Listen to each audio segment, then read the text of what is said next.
Hey everybody, I'm Audrey. I'm back again with another video. If this is your first time tuning in, welcome to this channel.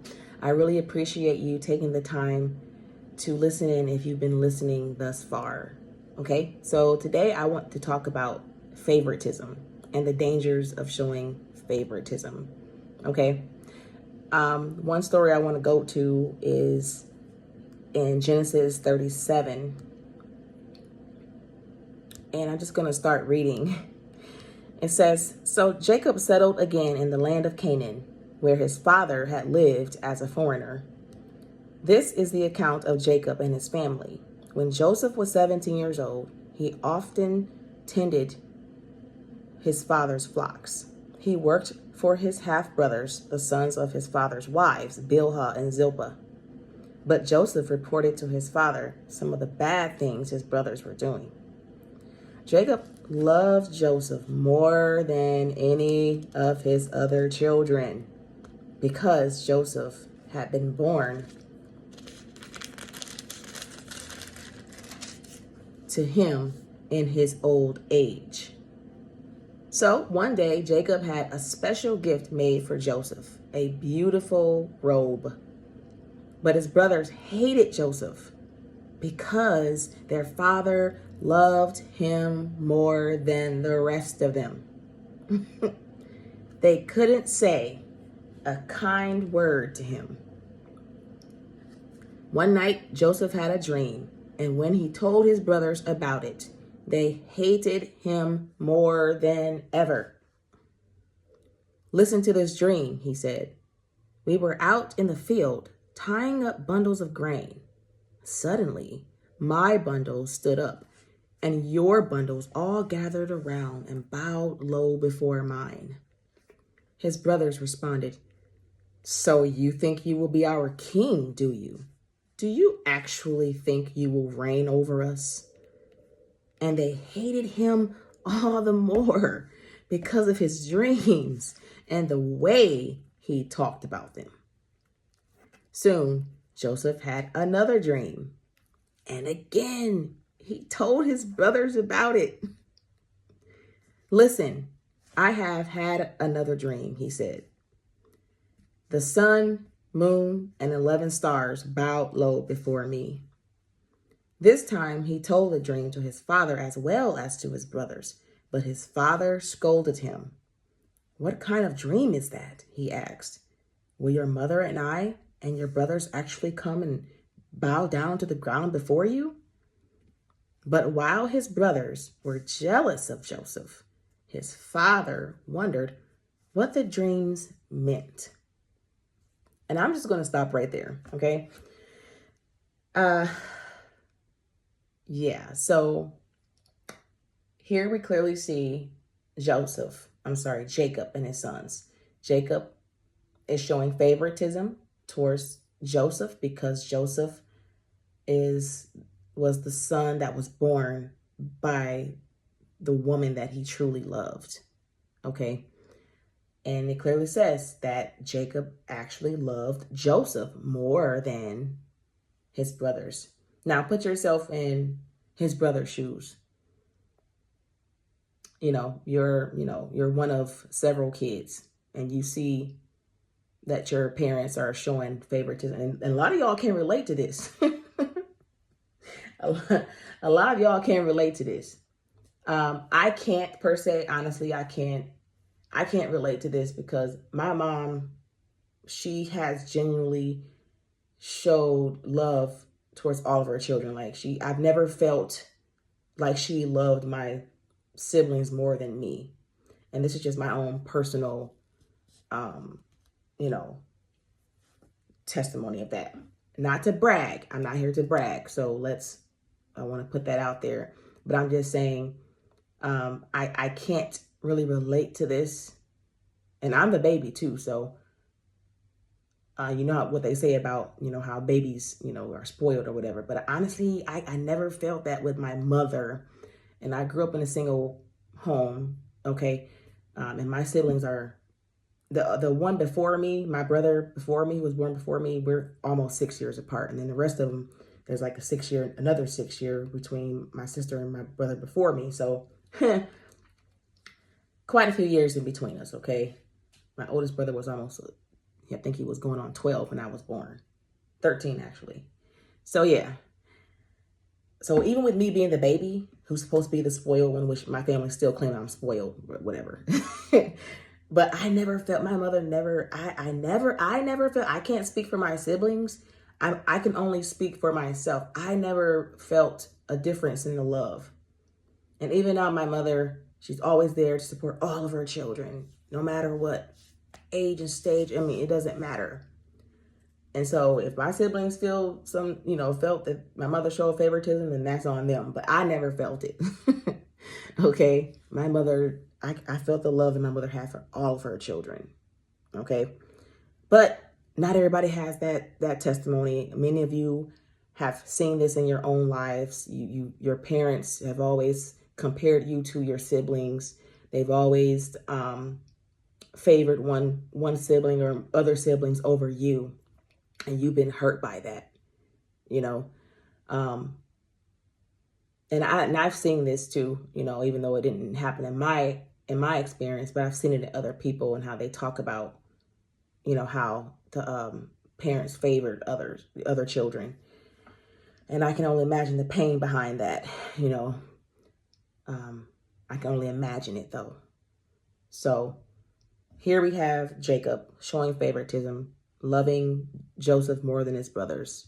And the brothers see it, okay? They see that. And so here comes Joseph telling this dream.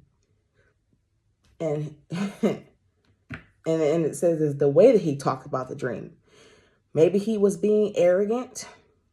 We don't really know this. And when we look at the scriptures, we don't really know Joseph's motive per se.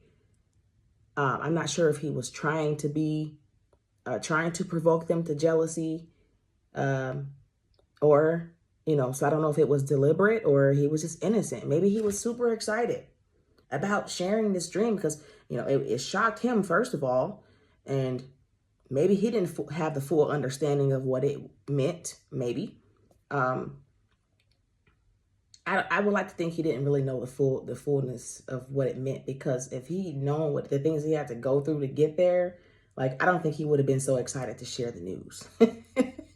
I'm just saying. Correct me if I'm wrong. What are your thoughts on that? If Joseph knew the things he would have to go through for that dream, for those dreams, because he had 2 dreams to be fulfilled, I don't think he would have shared that with his brothers. So that's why I think that he was innocent. I don't think he deliberately mentioned it to hurt, to provoke or incite anger or jealousy in his brothers. Okay, I think he was just really surprised, wow, I had this dream. I gotta tell them about it. I gotta tell them about it. I gotta tell my dad. I gotta tell my brothers. See what is this all about? And he was just eager to share. And another thing about that too is, we have to be careful what we share with people that we may be excited about sharing. Good news, something that you're doing, maybe a new job that you're starting, maybe you're getting a house or whatever. Okay. We got to be careful who we share those things with, because not everybody is going to be excited. Okay. And we may look for them to be excited. Joseph probably thought that his brothers would, be like, oh yeah, tell us more, be supportive. But he didn't get any support. He received jealous and hatred after that. If you continue to read the story, you'll see what his brothers did to him. They wanted to kill him. But some of the brothers no, we can't do that. That's our brother. We can't kill him. Let's sell him. Let's throw him in this pit and we'll sell him into slavery. Let's do that instead. And that was just the beginning of the whole story. But yeah. So we have to be careful what we share with others, because not everybody is going to be excited about the good news. There are some people who will be, but not everybody. And the people that you think are going to really support you and be happy for you, you will find out that they're not really. Really, they're not. And so that's why, we have to learn how to be quiet sometimes, and God is teaching me this too. Like, learn how to be quiet. You don't have to share everything with everyone because not everybody is going to be excited about it. So learn how to move in silence, as we hear the saying, move in silence. Okay. Have discernment. There are some people you can share some things with, people that you trust, the people that you know have your best interest at heart. So we have to use wisdom when we do share with others, and ask God to let you know who's the right person to share with, because sometimes we just need to talk about it, right? But let God lead you who to talk to, if that's something that God wants you to do. Sometimes he might just want you to be quiet the entire time and just keep on moving, keep on working at whatever it is that God has called you to do. Keep on working at doing those things, whatever your goals are, right? Whatever your ideas are, keep going. Don't talk about it, just keep going. And when it happens, it will happen. And let them find out when it happens. Not because of you talk about it. So that's one way to guard your heart as well. But yeah, so favoritism, like I'm learning how to do this with my children. I have 3 children, ages 7, 4, and 2.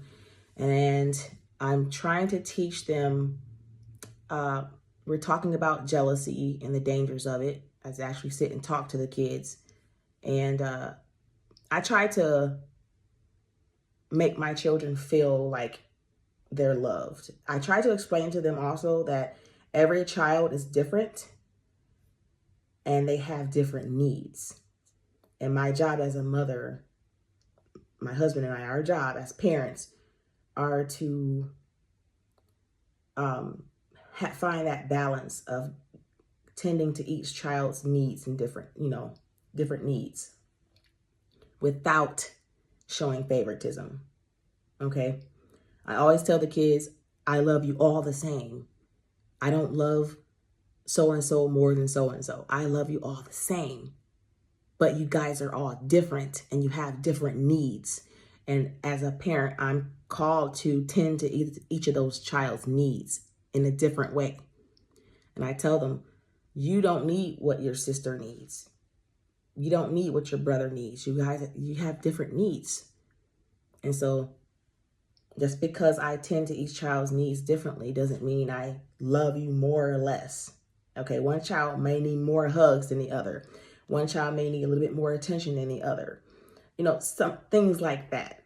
But I don't want you to get jealous and think that I love that child more than I love you. I don't. I love you all the same. So I keep on reiterating that, because you know how kids are when they see one child getting the hugs and the kisses and the other one get jealous and they come running over there too. It's my turn. It's my turn. Listen, I love you all the same. Okay. But this child needs this right now. And then when it's your turn, I'm going to spend that time with you and give you what you need, And so we just have to have wisdom as parents, as just people. And when we're dealing with people in general, we have to have wisdom on how to deal with people and how to handle people and how to treat people. I tell myself now, I say, I really don't care what people think about me anymore. I'm learning to not care what people think, but I do care about how I treat people. I do care about that. I do care. And so I want to make sure I treat people right. And just that, just treat people right. I don't want to be unfair, although based on the things that people need, it may seem unfair, right? But like I said before, everybody is different.